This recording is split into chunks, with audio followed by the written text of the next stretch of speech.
ধনপুরে তেলকাজলা এলাকার অষ্টম শ্রেণীর এক ছাত্রের ধর্ষণের অভিযোগকে কেন্দ্র করে সোনামুড়ায় বিক্ষোভ মিছিল ও স্মারকলিপি প্রদান কর্মসূচি পালন করল এসএফআই এর সোনামুড়া বিভাগীয় কমিটি।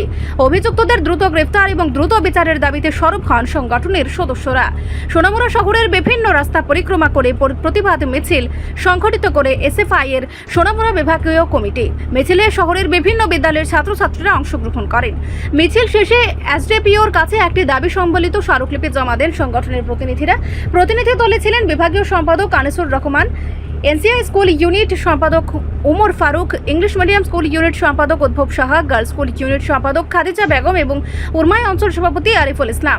এছাড়াও কর্মসূচিতে উপস্থিত ছিলেন বিভাগীয় সভাপতি সুমন দে সহ সংগঠনের অন্যান্য নেতৃবৃন্দ ও সদস্যরা।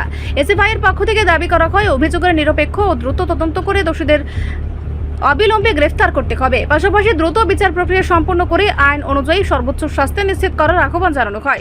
সংগঠনের বক্তব্য, এই দাবিতে তাদের আন্দোলনে অব্যাহত থাকতে হবে।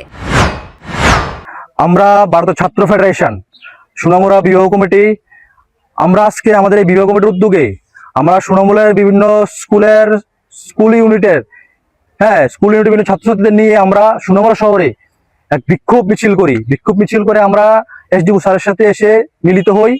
মূলত আমাদের যে বিষয়টা সেটা আপনারা সবাই জানেন, বিগত কয়েকদিন ধরে সোশ্যাল মিডিয়া থেকে শুরু করে আপনারা সব জায়গায় পত্রপত্রিকা দেখেছেন, অষ্টম শ্রেণীর একটা নাবালিকা ছাত্রীকে দিনের পর দিন ওই এলাকার কিছু অভিযুক্ত সমাজদ্রোহীরা দিনের পর দিন গত 2 বছর ধরে ব্ল্যাকমেইল করে তাদের দীর্ঘদিন ধর্ষণ করেছে, র্যাপ করেছে একটা নাবালিকা মেয়েকে। এখন এই ঘটনার সাথে যে যুক্ত মেন সমাজদ্রোহী পিন্টু ঘোষ, ও এখনো পলাতক, ওকে এখনো গ্রেপ্তার করতে পারেনি পুলিশ। আমরা এখানে আসার মূল উদ্দেশ্য এটাই যে পিন্টু ঘোষকে অবিলম্বে গ্রেপ্তার করা হোক এবং ওকে গ্রেপ্তার করে হাজতে রেখে বিচার কার্য সম্পন্ন করা হোক। কারণ ওকে যদি ছাড়া হয় তাহলে যারা সাক্ষীরা রয়েছে, মেয়ের ফ্যামিলি রয়েছে, তাদেরকে চাপ দেওয়া হবে, তাদেরকে ভয়ভীতি হুমকি দেওয়া হবে কেসগুলা তুলে নেওয়ার জন্য। এই দাবি নিয়ে আসলে আজকে আমরা এখানে আসা, স্যারের সাথে কথা বলা, এবং স্যার আশ্বস্ত করেছেন আমাদের যে এই বিষয়টা উনি দেখবেন, ওনাদের অভিযান চালাচ্ছেন, অভিযুক্তকে অবিলম্বে গ্রেপ্তার করবেন।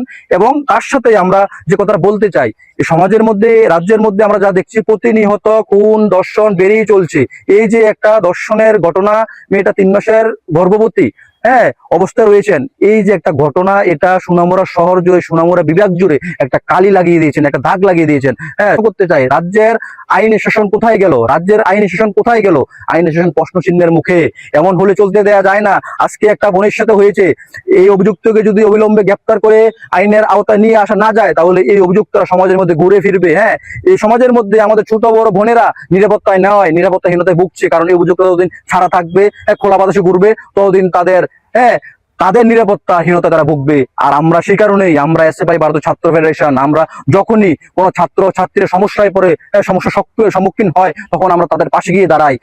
আর এই ঘটনার সাথেও আমরা যারা যুক্ত আছে তাদের সম্পূর্ণ আইন আওতায় এনে সাড়া দেওয়ার জন্য আমরা আমাদের সর্বোচ্চ শক্তি দিয়ে আমরা আন্দোলন করবো, লড়াই সংগ্রাম করবো। আজকে আমরা এই ঘটনায় তদন্ত কোন পর্যায়ে রয়েছে এবং এই ঘটনার তদন্ত কোন পর্যায়ে রয়েছে এবং অভিযুক্তদের বিরুদ্ধে কি পদক্ষেপ নেওয়া হচ্ছে সেদিকে এখন নজর সাধারণ মানুষের। একই সঙ্গে শিশু ও নারী নির্যাতনের ঘটনায় দ্রুত তদন্ত এবং আইনি প্রক্রিয়া সম্পূর্ণ করারও দাবি জোরালো হচ্ছে। রিপোর্ট সংবাদ প্রতীক্ষা।